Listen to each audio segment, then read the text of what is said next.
अब गुजारिश ये है 24 जिलों में ये सेहत कार्ड हम दे चुके थे। इसके बाद एक मोटरवे का इफ्तिताह किया, एक इन्होंने कॉलेज का सियालकोट इस तरह इफ्तिताह किया, फिर वीजा पॉलिसी आप देख लीजिएगा। एक दिन ये धमाका भी दोबारा कहेंगे कि हमने किया था, एटमी धमाका ही हमने किया था।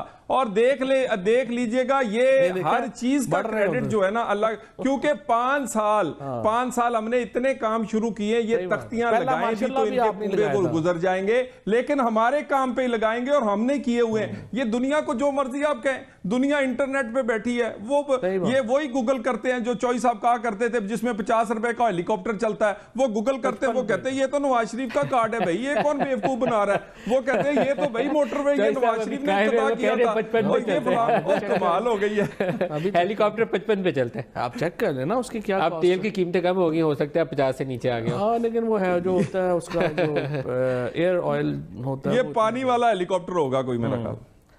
अच्छा, लेकिन सियासी